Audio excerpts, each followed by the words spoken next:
C'est la seconde partie de notre semaine dans le monde, toute l'actualité de la semaine décryptée par nos éditorialistes. Et cette semaine, nous sommes avec Karen Lajon, qui est grand reporter au Journal du Dimanche et qui nous fait le plaisir de venir pour la première fois. On est très contents. Laure Simoès, directrice éditoriale de Cartooning for Pi, Jean-Sébastien Ferjou, directeur et fondateur du site Atlantico, et Ziad Limam, directeur du mensuel Afrique Magazine. Les collections d'abaya, de hijab ou encore le burkini. Le burkini, vous savez, c'est ce nouveau maillot de bain qui recouvre tout le corps, de la tête aux pieds, lancé par des grandes marques, H&M, Dolce Gabbana, Marks & Spencer ou encore d'autres, et qui ont fait beaucoup parler d'elle cette semaine.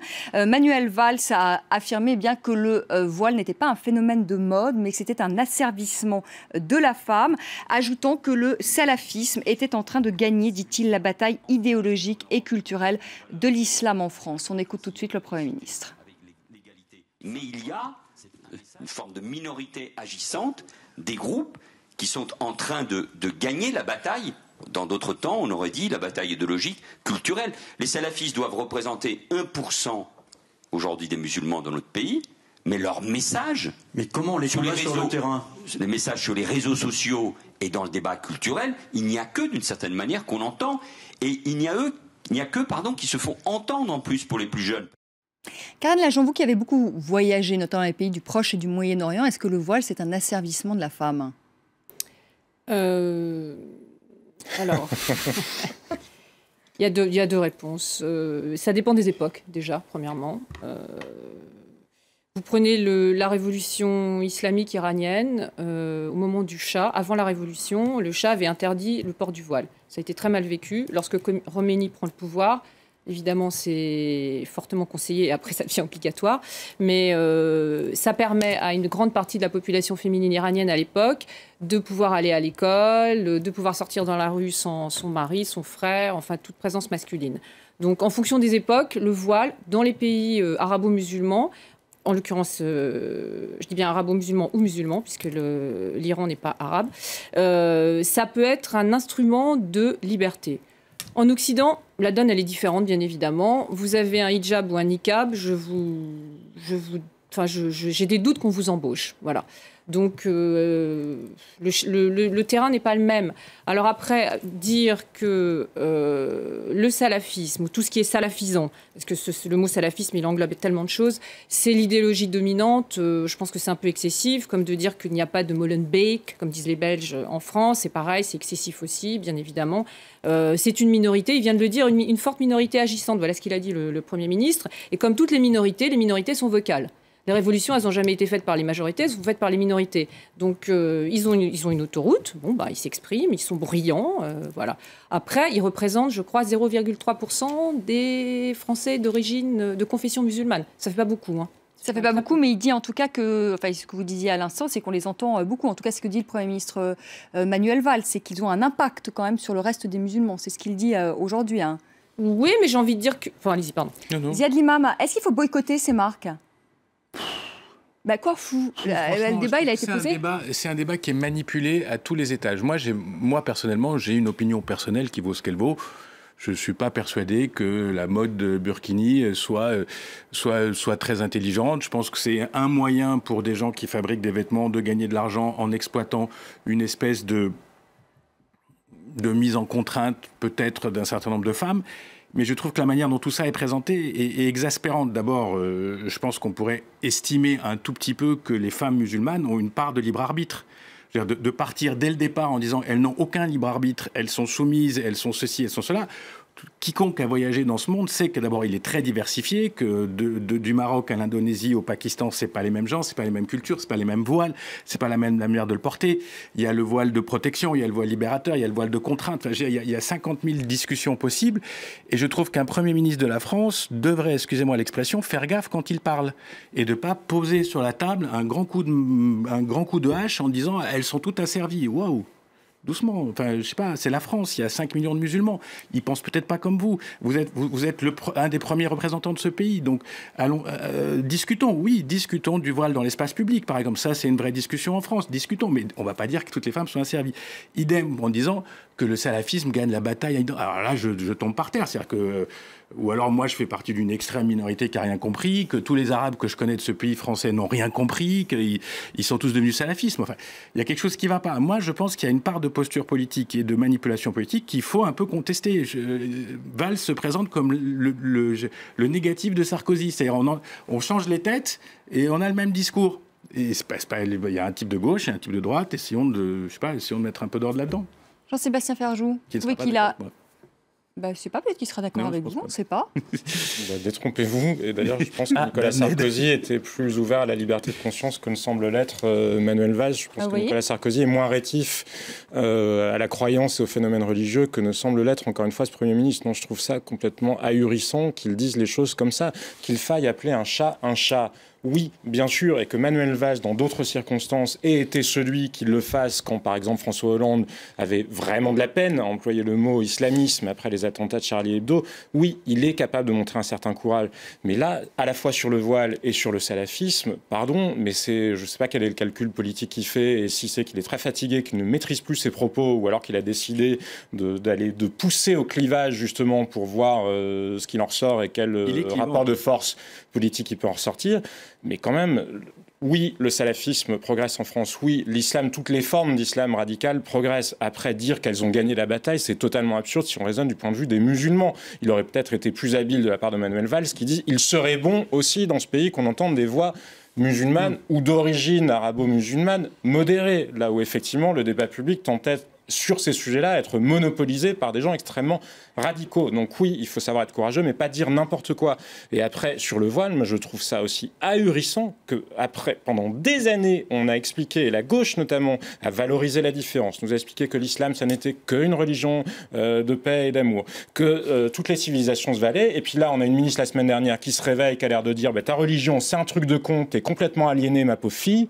Je trouve ça délirant, parce que la même ministre, elle ferait mieux d'aller voir le CFCM et de leur dire est-ce que vous êtes, oui ou non, en faveur de l'apostasie? Est-ce qu'un musulman dans ce pays a le droit de changer de religion? C'est vrai qu'on l'entend pas. Est-ce que vous avez envie? Est-ce qu'elle est ministre des droits des femmes? S'attaque-t-elle au problème de l'excision? Ça existe en France. S'attaque-t-elle au problème des mariages forcés? Ça existe en France. Il y en a des lycéennes qui ne rentrent pas après les vacances en France. Elle s'y intéresse? Non, parce que Dolce Gabbana, elle est sûre qu'ils vont pas lui envoyer un missile ni un djihadiste. Je trouve ça scandaleux.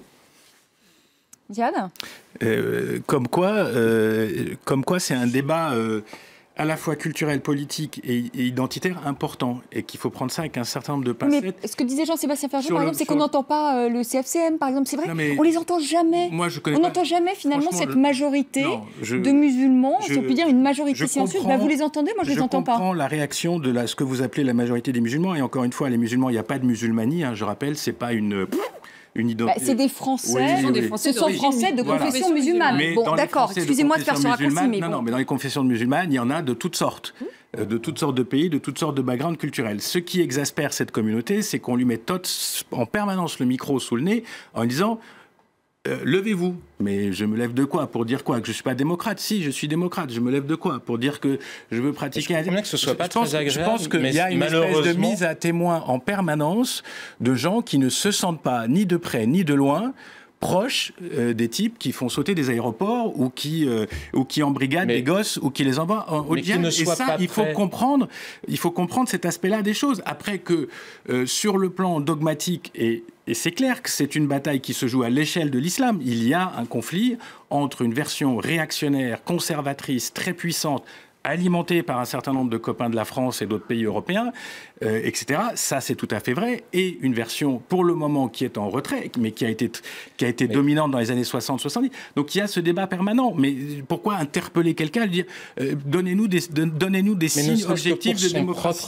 Ne serait-ce que pour son propre bien. Regardez les sondages cette semaine qui disaient qu'il y avait 40% des Belges qui considéraient que la communauté musulmane, dans son ensemble, était co-responsable des attentats. Je pense, pour le coup, que pour les gens qui ont cette origine-là, et je comprends bien qu'en tant qu'individu, ce ne soit pas agréable, mais il y a des moments dans l'histoire et dans la vie qui ne sont pas agréables. Les musulmans britanniques, par exemple, ou les britanniques musulmans, ont su mener des campagnes qui disaient « Not in my name », pas en mon nom. Malheureusement, il se trouve qu'en France et en Belgique, on entend très peu de voix musulmanes modérées, quoi que le mot modéré veuille dire, et je comprends encore une fois que ce ne soit pas agréable d'être amené à ses origines, sauf qu'il se trouve aussi que les mêmes gens partagent une religion qui, par ailleurs, est aussi un projet politique, qui est instrumentalisée par des gens qui considèrent qu'elle est un projet politique et qu'elle doit marquer des points dans la sphère publique en Occident. Donc, vu que les autres le font aussi au nom de ces autres musulmans qui se taisent, et bien parfois il n'est pas mauvais que ces musulmans qui se taisent, ils disent non, pas en mon nom. Encore une fois, je ne pense pas que les musulmans se taisent. Les musulmans veulent parler en tant que... Je parle en France et en Europe et dans des systèmes européens.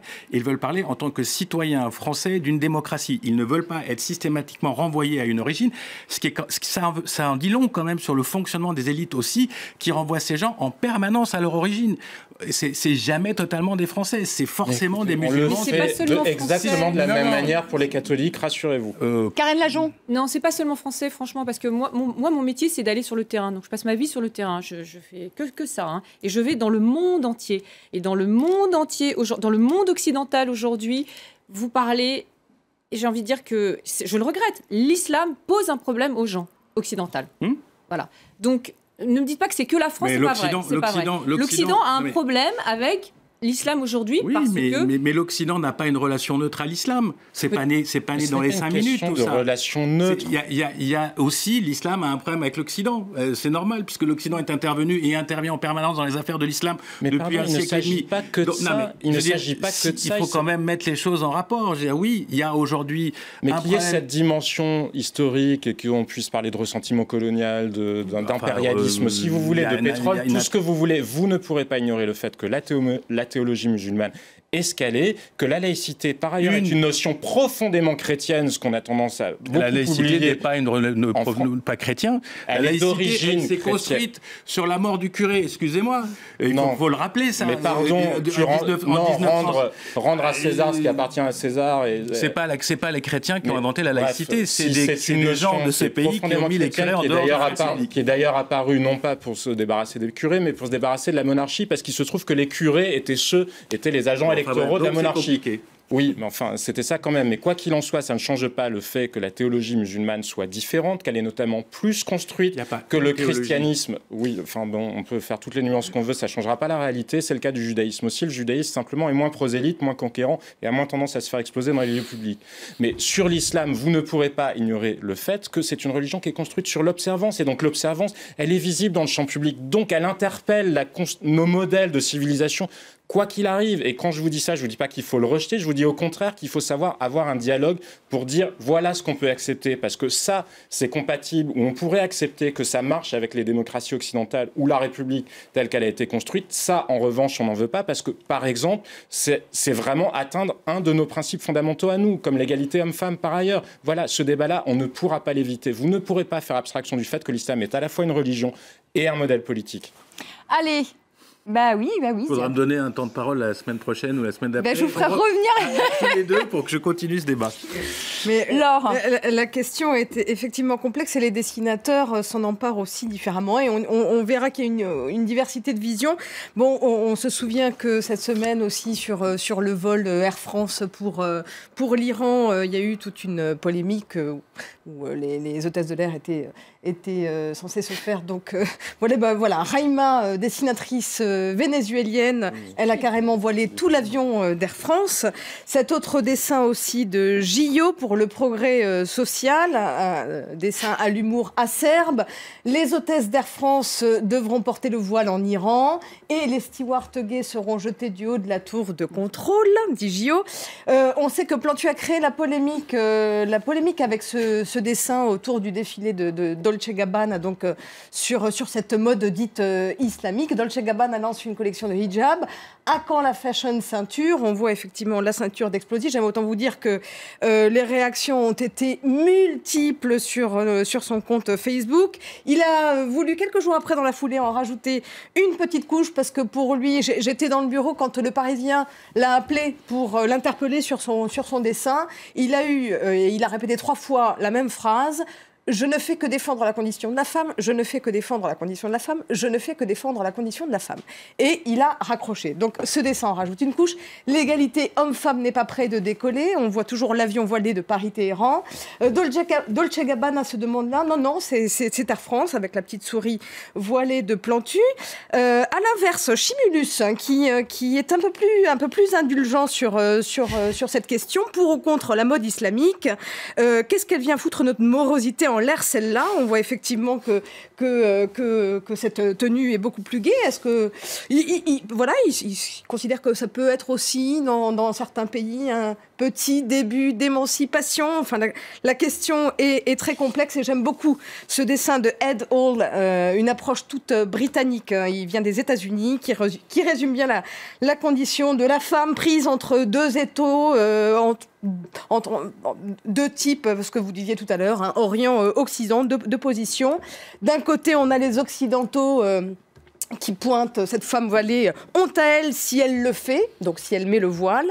Et contre ça, nous avons ces musulmans prêts à lapider une femme non voilée. Honte à elle si elle ne le fait pas. Donc dans les deux cas, les femmes, nous n'avons pas la vie commode. Et puis enfin, je voudrais terminer par ce dessin qui est superbe de Falco, dessinateur cubain. On voit la masse définie, noire de ce voile, et puis qui recouvre ce profil en pointillé. Je m'arrêterai là, avec ces points de suspension. Voilà, on devait parler de... Pardon. Vous voulez dire, allez-y. Non, je voulais dire que Air France a volé déjà sur Téhéran, enfin sur l'Iran, et que le port du voile ne posait pas de problème. Hein. Vol sur Riyad. Et sur Riyad aussi. Sur Jeddah, ça, c'est vraiment... Alors là, pour le coup, c'est vraiment de l'instrumentalisation. Instrumentalisation totale.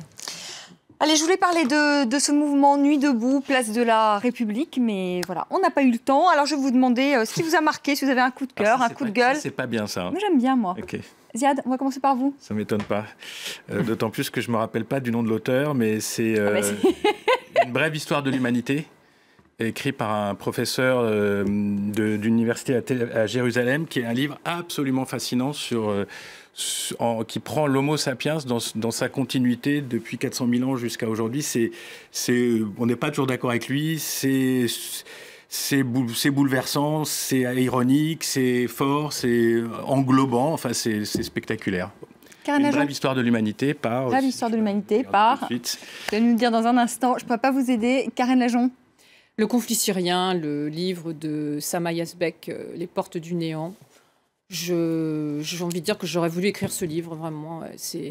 Elle parle de la Syrie, elle ne fait pas d'analyse géopolitique, elle ne fait pas de diplomatie, elle parle de la vie des gens, elle fait du terrain, elle y va, elle revient. Ce qu'elle décrit est absolument horrible, mais à un point inimaginable.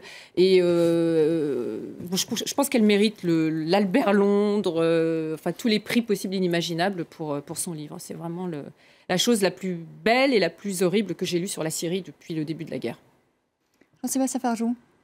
Moi, il y a un livre qui m'a pas mal marqué d'un universitaire américain qui s'appelle Branko Milanovic. Je suis pas certain qu'il était encore traduit en français, sur les inégalités à l'ère de la mondialisation, qui va beaucoup plus loin que Thomas Piketty et surtout qui, je pense, voit beaucoup mieux la situation et qui rappelle à quel point les classes moyennes des pays occidentaux sont prises en étau entre le 1%, peut-être les gens qui ont des comptes au Panama, et les classes moyennes des pays émergentes qui, eux, ont vu leurs revenus fortement augmenter, mais que quand on regarde vraiment les revenus des classes moyennes, notamment des classes moyennes inférieures occidentales, ils ont beaucoup stagné ces dernières années, ce qui explique pas mal la situation politique actuelle. Laure ? En dessin. Oui, allez-y, ouais. Un dessin ? Un dessin. On devait en parler. Je vais mon petit hommage à moi. Vous en tirez bien. Ce sera le mouvement Nuit debout, avec ce superbe dessin, si on peut le voir, d'Aurel, un grand dessinateur que j'aime beaucoup. On voit cette magnifique place de la République la nuit. Nous ne nous coucheront plus. On sait à quel point la place de la République a été meurtrie cette année. Et voilà, c'est à surveiller de près. On dit que les raisons de ces rassemblements sont assez floues. Moi, je dis que c'est bien que la jeunesse se prenne en main et puis commence à vouloir rêver d'un autre monde. Bon, on verra ça, on verra si ce mouvement va se poursuivre ou si au contraire il va s'essouffler. C'est dur, mais... Ils en sont à la 9e nuit, on verra s'ils tiennent d'ici la semaine prochaine. Aucun de ces autres mouvements n'est jamais réussi, ni Occupy Wall Street, ni les Indignés, ni Podemos, personne n'a jamais... Podemos, quand on joue pas le jeu politique, qui a été élu au Parlement, qui a failli avoir un Premier ministre. Donc... Excusez-moi. Vous avez retrouvé donc le nom de votre auteur Yuval Noah Harari, Sapiens, une brève histoire de l'humanité chez Albin Michel. C'est vraiment remarquable. C'est vraiment remarquable. Mais écoutez, merci. Et remarquable. Merci à tous les quatre d'avoir participé à cette semaine dans le monde. On accueille tout de suite Anthony Saint-Léger, tout ce qui a fait le buzz sur les réseaux sociaux ce vendredi.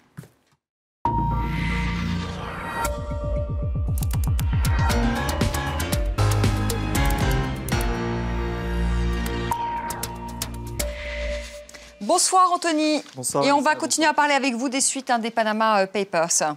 Oui, et ces aveux de David Cameron qui ont fait la une des quotidiens britanniques ce matin, de Guardian qui titrait « Il l'a finalement avoué » ou encore de Telegraph qui parle d'une semaine des plus préjudiciables pour le Premier ministre britannique, notamment du fait justement de cette communication politique désastreuse et de ces déclarations contradictoires tout au long de la semaine. Et ces aveux font de David Cameron un malhonnête et un hypocrite. C'est ce que dit The Independent et qui revient justement sur cette idée de David Cameron qui se posait souvent comme champion de la transparence financière. Alors The Independent, toujours avec cette chronique d'une éditorialiste, qui s'étonne justement de ne pas voir le même sentiment d'indignation que l'on a pu voir en Islande cette semaine. On se rappelle de ces images de manifestations monstres qui ont d'ailleurs conduit à la démission du Premier ministre islandais et elle demande à David Cameron de tout simplement démissionner. Des appels à la démission qui ont été lancés aussi par des hommes politiques. C'est le cas de ce député du Labour qui considère Cameron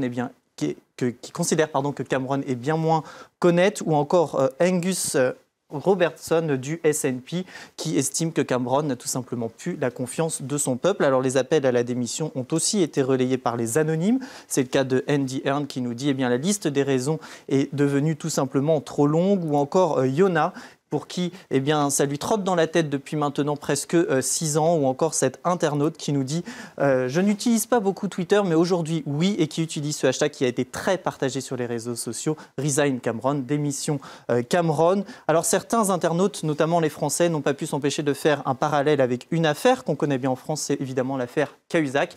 Et cet internaute qui nous dit Cameron, c'est un peu le Cahuzac qui nous dit les yeux dans les yeux, je n'ai pas de compte au Panama, on s'en rappelle tous. Et ce compte parodique aussi de Jérôme Cahuzac qui nous dit « Salut David Cameron, sache qu'en cas de pépin, il me reste une chambre d'amis ». En France, il y a une décision du Conseil des prud'hommes de Paris qui a suscité un tollé chez les internautes. Oui, traiter quelqu'un de PD, c'est une insulte, c'est injurieux, mais ce n'est pas homophobe. C'est en tout cas ce qu'a décidé le Conseil des prud'hommes de Paris. C'est la réponse qu'il a apportée à un coiffeur qui a été licencié. Alors, en 2 mots, l'histoire, il a été licencié. Le licenciement abusif a été reconnu. Et son employé lui avait envoyé un SMS par erreur en lui disant « Je ne garde pas ce coiffeur, c'est un PD, ils nous font toujours des sales coups, ça a le mérite d'être clair ». Alors, beaucoup d'hommes politiques ont réagi. Debout la France, donc le parti de Nicolas Dupont-Aignan qui juge cette décision choquante et scandaleuse. Expression aussi utilisée par la ministre du Travail, Myriam El Khomri. Autre réaction, il y a cette réaction de ce membre de l'UDI qui tout simplement juge que c'est ignoble et que ça banalise l'homophobie. C'est d'ailleurs un petit peu le sentiment de cet internaute qui nous dit que ces conclusions sont navrantes pour la communauté LGBT. Et elle dit que l'habitude induit l'insulte. C'est aussi ce que pense Jean-Luc Romero, un militant associatif, lui-même homosexuel, et qui dénonce, il parle d'homophobie ordinaire dans cette tribune au Huffington Post, et qui parle d'une sorte de banalisation qui ne doit pas pour autant faire oublier le fond. Alors les réactions ont été nombreuses. Il y a bien sûr le défenseur des droits qui a été saisi par la victime et qui parle d'une décision surprenante, qui se demande si cette décision n'a finalement pas été prise de manière précipitée et qui évoque qu'un préjugé n'est pas un fondement juridique. Et la décision est si surprenante qu'elle a fait parler en Belgique aussi, puisque la RTBF, sur son site, a écrit un article, mais a également publié cette photo avec cette légende. Alors, oui, on peut la voir à l'antenne. Suivant la logique du rangement rendu, il y a de fortes chances qu'un de ces 2 hommes soit coiffeur. Pourquoi ? Puisque c'est la raison invoquée par le Conseil prud'homale, à savoir qu'il n'y avait pas homophobie, puisque dans le monde de la coiffure, je cite, il y a beaucoup d'employés homosexuels, et ça n'a pas du tout plu aux internautes. On a pu lire notamment cette réaction, si je comprends leur raisonnement, débile selon ce tweeto, PD dans le BTP, c'est homophobe, mais pas dans la coiffure. Ou encore cet autre internaute qui nous dit, qui a joué lui la carte de l'humour. Il y avait du monde cette année au Salon international de la coiffure avec cette photo de la Gay Pride, ou encore cette autre réaction que l'on a pu voir et ce dessin du dessinateur, donc Nawak, qui a prolongé cette logique des stéréotypes. On voit notamment le terme escroc utilisé pour un agent immobilier. Logique poursuivie par cet internaute qui, en plein scandale des Panama Papers, s'est dit que peut-être le terme escroc, dans ce cas-là, devait être utilisé pour tous les politiciens. Merci beaucoup, merci Anthony. Merci encore à tous les quatre d'avoir participé à cette semaine dans le monde. Merci à vous de nous avoir suivis. Très belle soirée sur France 24, très bon week-end. Et tout de suite, le journal.